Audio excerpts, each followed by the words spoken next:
I'm tired. Oi, Madrid, I'm tired. Oi, Madrid, I'm tired. Hey, look at us. Look at us. Who would have thought? Not me.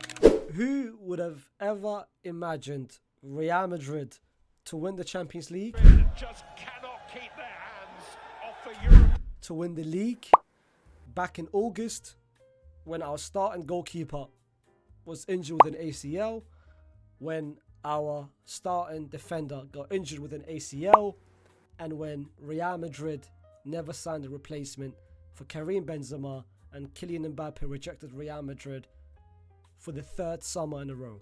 Who would have thought that a season later, Real Madrid would be the Champions League winner and La Liga winner with only one defeat in La Liga?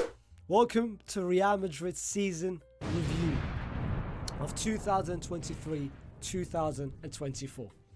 If you guys are new to the channel, don't forget to subscribe to the channel, because trust me, this video is going to be a good video. This video is going to be quite different to what I was expecting, because when I came back, and I'm back as you guys can see, I wasn't expecting to make a video the way this season has planned out, especially with the amount of accolades we have won to the end of the season.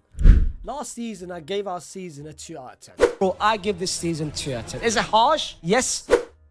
Especially after what happened against City and the way we lost the league and players didn't deliver and the lack of signings.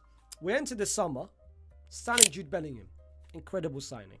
But was he the solution to our problems? At that time, he wasn't. It was very evident that we still needed a striker. Karim Benzema had just left us. He had just left us. So to next season, our only 3 forwards at that time was Brahim Diaz, Rodrigo, and Vinicius Jr. We signed Joselu, but Joselu was supposed to be the backup striker to the main striker.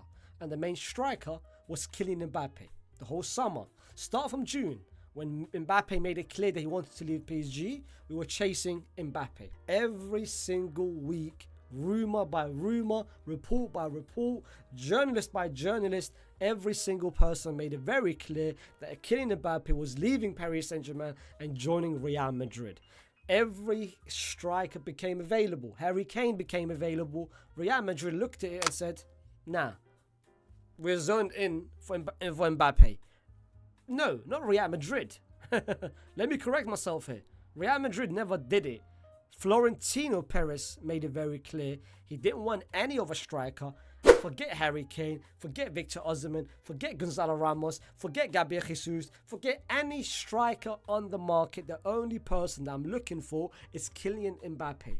Until June, July, August, and the end of the transfer window at the 31st of August, Mbappe never came. And Real Madrid entered the new season with no strikers. If you want to consider a striker, fair enough, take it. But with no significant replacement to Karim Benzema. And the only real signing that we made was Jude Bellingham. And Real Madrid tried to gaslight the whole fan base by bringing Brahim Diaz back and making a ceremony, making an actual tribute to Brahim Diaz. But really and truly, he was just coming back. They gaslighted everyone into thinking Brahim Diaz was a new signing. So when you asked every single Madrid fan at that point and before the season started, having Thibaut out for the whole season, and on top of that, Militao getting injured in the first game of the season with an ACL, the season was looking to be a disaster. As simple as that. I'm not even trying to sugarcoat it. Every Madrid fan had no real expectation of the season. They were not optimistic at all. I'm just telling you how it is. If you don't like the way I am, I'm not biased. If you're looking for a biased Real Madrid fan, go to a different channel, bro. I'm giving you straight facts that Real Madrid was not supposed to win anything this season when we entered it, especially when we signed Kepa as a replacement for Thibaut Courtois. The signing of Yassine Bono never happened due to the fact that Real Madrid was worried that they would lose him for 1 month in January for AFCON, which was true. of De Gea and Kepa, they decided to go with Kepa as the main replacement for Thibaut Courtois. They had Lunin in goal. They had Lunin as the backup, but they looked at Lunin as, you know what, brother? You're just a backup. You're no main goalkeeper. Stay there. And Real Madrid started the season off. Win after win after win after win. And Jude Bellingham, goal after goal. Match performance after match performance. Clutch goals after clutch goals. Late winners after late winners. Whether that's in the league or in the Champions League. And Jude Bellingham started the season off, which nobody expected him. Nobody thought about it. He started the season on an incredible form. By the end of August, he was already leading La Liga. He had more goals than games. And that was both in the Champions League and in the league. And then September happened. Vinicius Jr was out. And Real Madrid goes to Wanda. And they lose their first game. And from there, the question marks started to raise. Is this the end of Real Madrid? Because if you guys remember last season, go back to last season. Last season, Real Madrid started very well. They started very well. But come February, that's when Barcelona then started to regain control, and Real Madrid started to drop points, and then Barcelona went on and went on and went on, and Xavi's men went on to win the league by a 10-point difference, and Real Madrid never recovered. Never recovered. And after losing to Wanda in September, the same expectation, the same thoughts started to happen. Is this going to be a similar season as last season? To be fair, we were already expecting it because no one really believed that with no replacement to Benzema, with all the injuries that we had, no one really expected us to continue winning. But we did. Thanks to who? Thanks to Jude Bellingham, the person who saved Real Madrid in the first half of the season. If it wasn't for Jude, Real Madrid would be nowhere near first place by the end of December. And Real Madrid went on to win. Clutch goals, like I said, after clutch goals. Match performance after match performance. We went to Girona away from home. And at that point, Girona was winning every single game. But guess what? We won 3-0. Once again, Jude Bellingham with an assist and a clutch goal. And then came El Clasico. Okay, watch. Jude!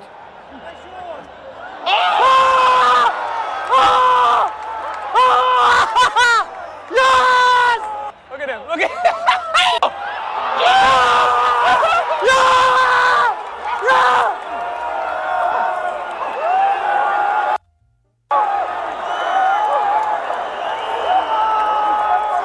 Clasico.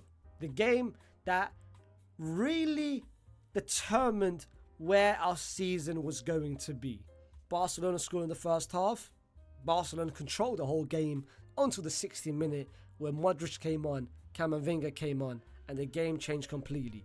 Jude Bellingham, out of nowhere, 40-yard screamer, equalizes, and in the last minute of the game, the last kick of the game, Jude Bellingham scores the winner.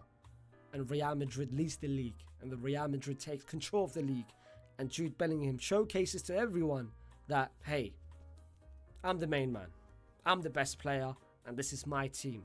After that game, Tchouaméni gets injured for 2 months. Camavinga gets injured for 2 months. Vinicius gets injured for 2 months. And between that period, Rodrigo was nowhere to be seen. And this was Rodrigo's chance to show, hey, yo, guys, I'm still here. Don't forget all about me. I'm still here. And from November to the end of December, Real Madrid and Rodrigo and Jude Bellingham continue to showcase why they were the main reason why we kept winning and winning and winning. We went to Cadiz and won 3-0. Once again, Rodrigo scores a brace. Granada at home, guess again, Rodrigo scores. And the winning mentality continued and continued and continued. And again, this was a shock to everyone because nobody expected the way Real Madrid continued, and especially winning games every single game.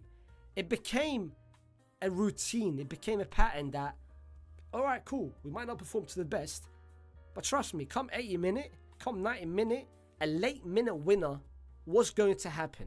This season as a whole, Real Madrid has scored 9 goals over the 88th minute and above, which showcases the winning mentality, which showcases the never die attitude, which nobody expected. And then come December, Alaba gets injured with an ACL. And then January hits, and every single Madrid fan was saying, all right, cool, January's coming, we're about to sign a centre-back. Because at that point, the only two centre-backs that we had was Rudiger and Nacho. And from August to January, Nacho was one of our worst performances every single game. Every time he played, he had a howler. Every time he played, he had a fumble. And Real Madrid, we didn't want that.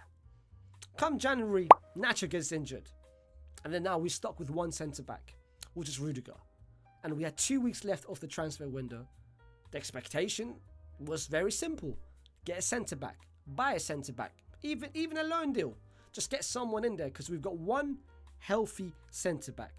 Two centre-backs are out with an ACL, and one person who's been atrocious this season is also out with an injury for 4 weeks.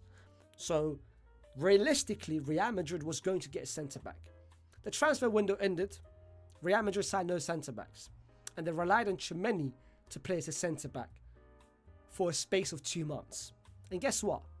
They kept winning and winning and winning. And then Vinny came back from an injury. And then Vinny came back in January with an injury.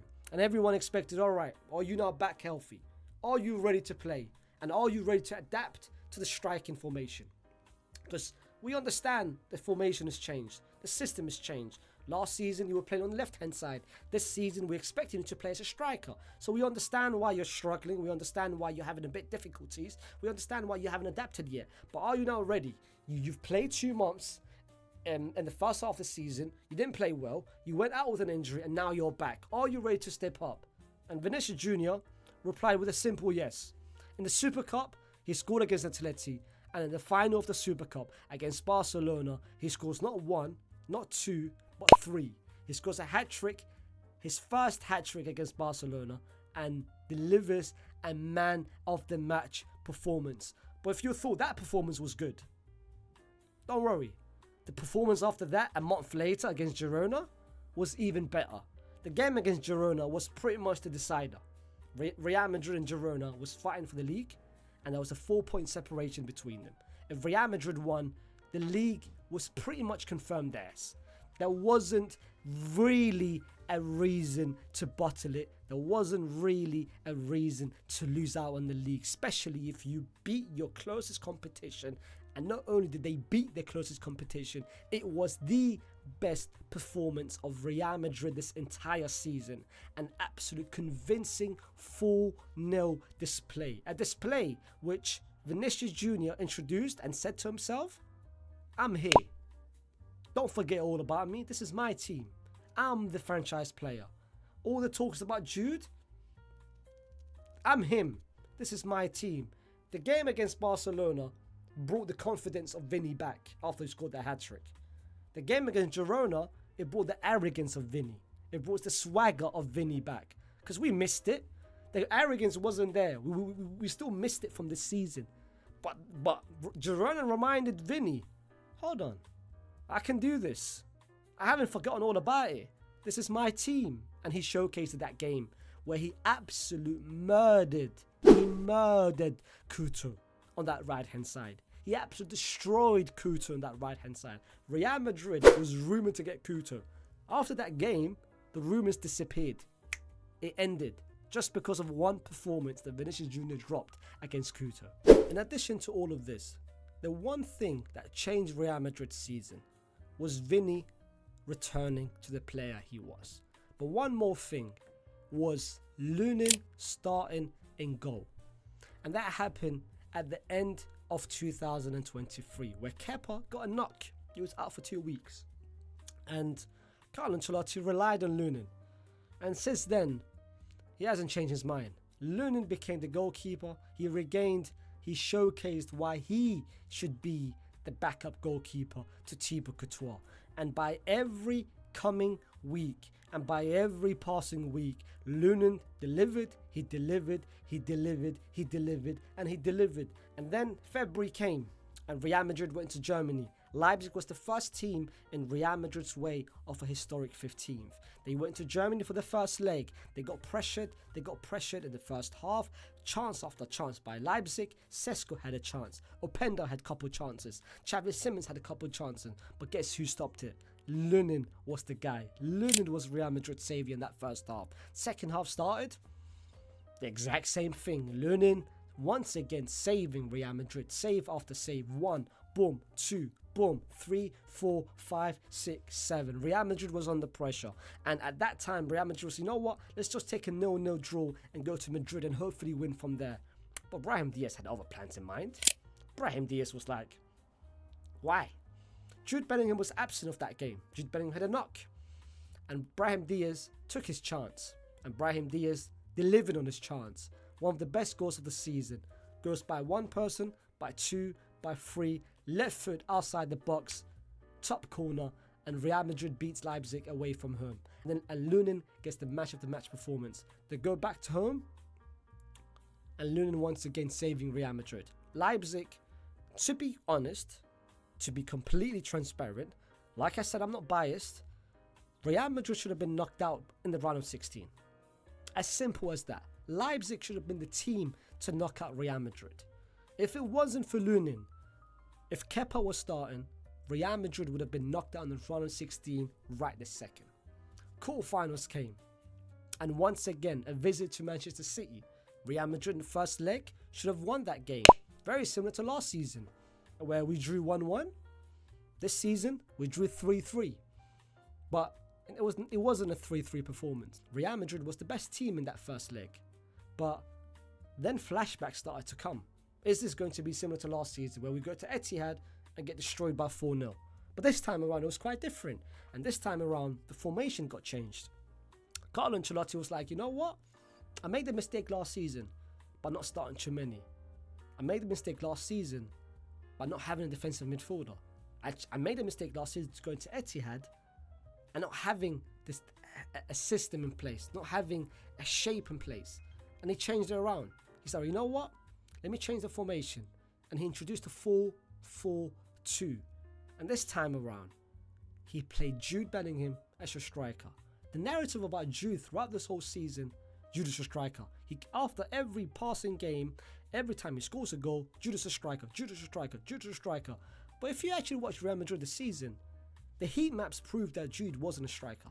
The eye test shows that Jude is not a striker. The stats shows that Jude is a striker. But the narrative started to come. The rival fans starting to hate. That's fine. I don't give a care. I don't care what rival fans start. But that specific game, Jude was the striker. Because Real Madrid was looking for a target man. Someone to build up, someone to hold the play up. And that's how Real Madrid scored the first goal. A massive, elite hold-up play by Jude Bellingham. Set Fede on the right-hand side, who then passed it through to Vinny. Vinny laid it off to Rodrigo, and Real Madrid scored the first goal. City scores the equaliser towards the end of the second half. Penalty shootout came, and the rest is history.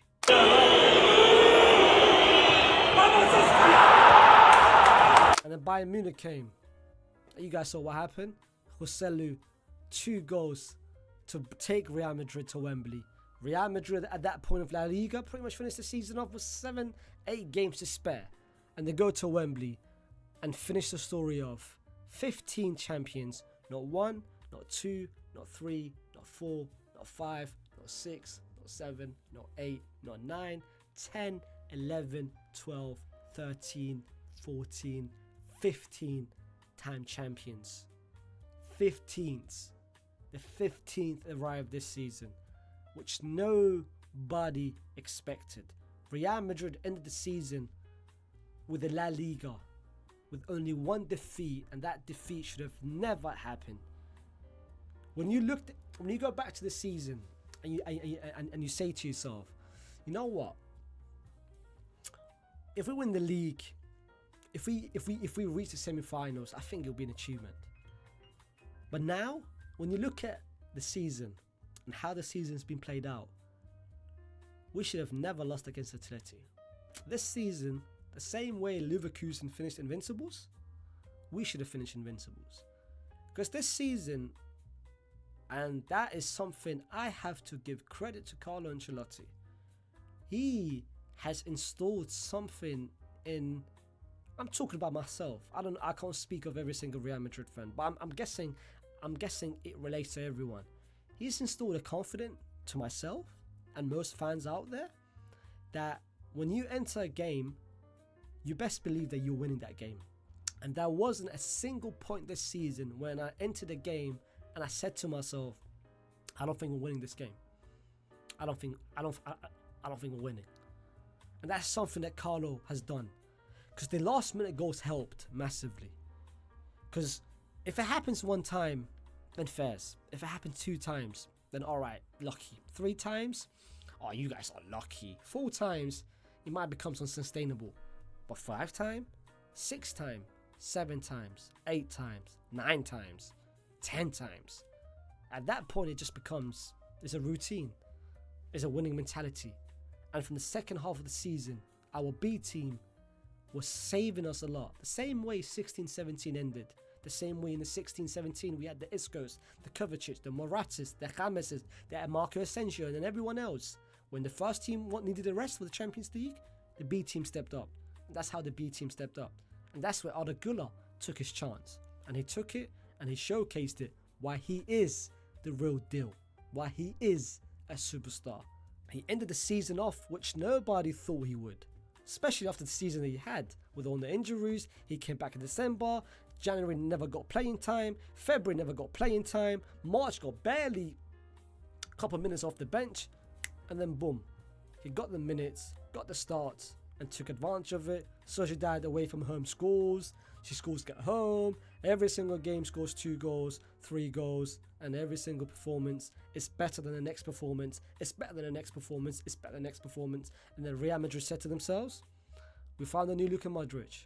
And in that season, not only Luka Modric, Toni Kroos, his partner, decided to leave. And that was his final season. A lot of things happened this season.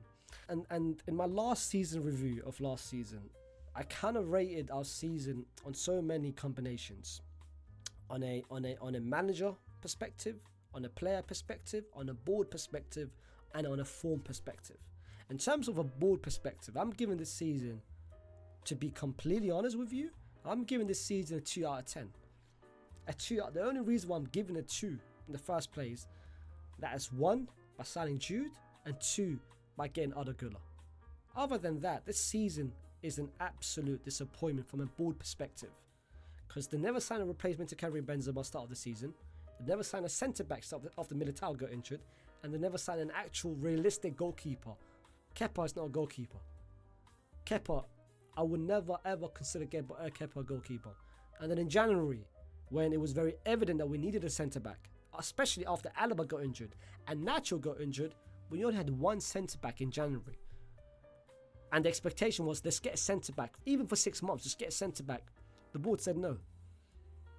And the fact that we ended the season the way we did with 0 centre-backs and 0 signings is an achievement by itself. So the board gets a 2 out of 10. In terms of the manager, I said and I tweeted beginning of the year that if Carlo Ancelotti somehow, if he wins the league and the Champions League the way he did this season, this will be the biggest and the best achievement of a manager I've ever seen. And right now, I'm giving Carlo Ancelotti a 10 out of 10 after everything that he's done this season.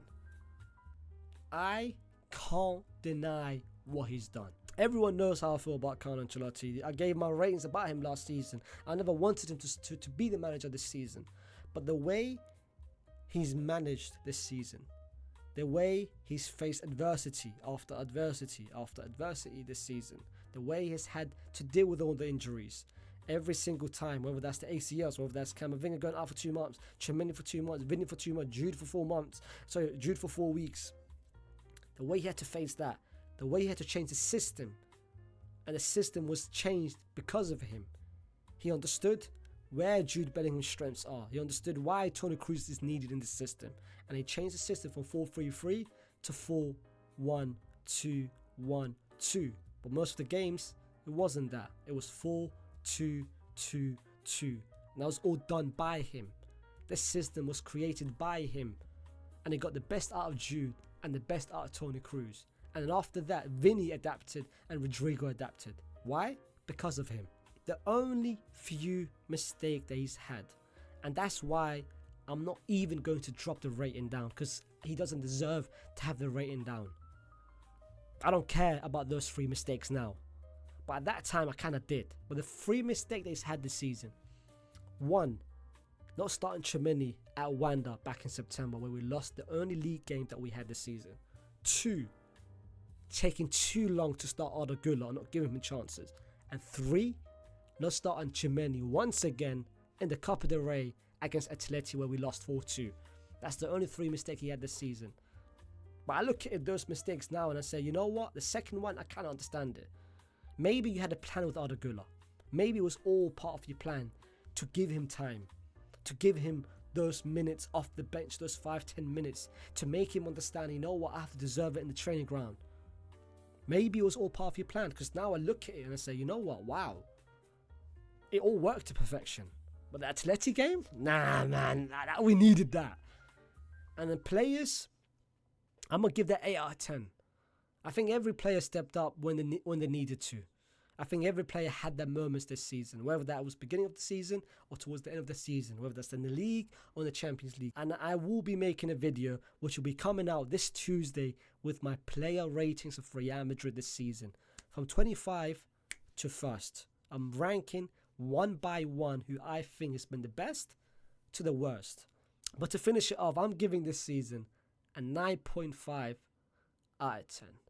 It can't be a 10 out of 10 season. Nothing can be a 10 out of 10 season. The only way it can be a 10 out of 10 season if we win the treble. And we haven't won the treble. Or if we win Invincibles, in which we haven't.